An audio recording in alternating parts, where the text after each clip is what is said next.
So today I want to talk to you about insulating an evaporator. Many of you guys and gals out there are starting off on turkey fryers. Then you want to work up, maybe get a barrel, turn that into an evaporator, or a filing cabinet, or even an oil tank. I'd suggest definitely looking into ceramic insulation for your unit.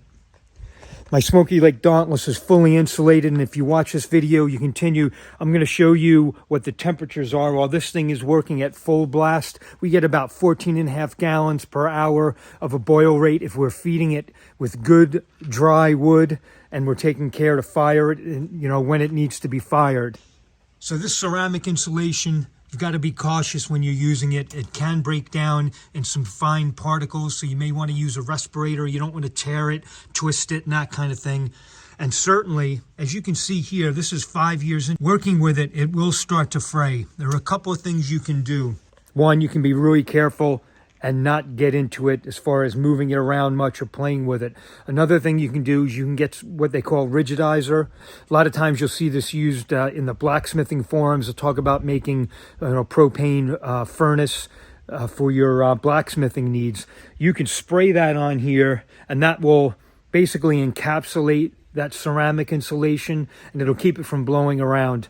I'm not overly concerned with it. Obviously, when we're firing this bad boy, we're going to have everything going up, and most of it's going to be going out and away from us.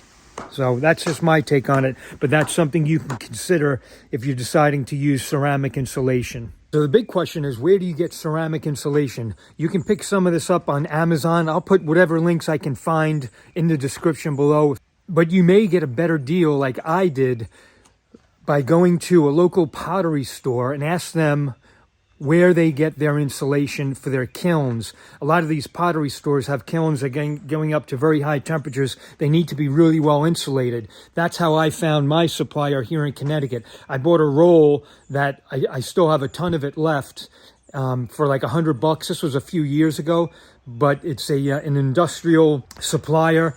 They supply for furnaces and that kind of thing. Luckily, I was able to just drive down there and pick it up. You want to get that boil as efficient as you can. You don't want to spend too much time in front of the evaporator. An absolute must is a pan gasket.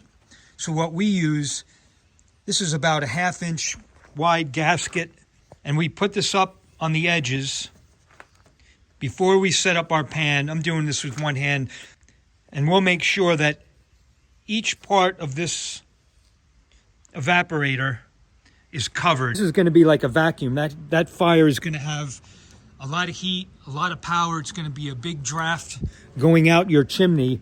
That's going to be sucking in cold air. You don't want that to happen. You want everything to be airtight as much as possible. All you want is that air to come in wherever your intake is. For us on the Dauntless, it's air under fire, so it's coming up from underneath, up and across the pan.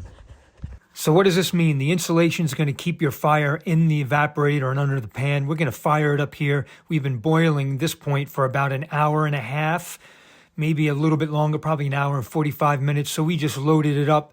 Take a look at the temperatures on the exterior by the firebox. Remember, we've got insulation and then fire brick.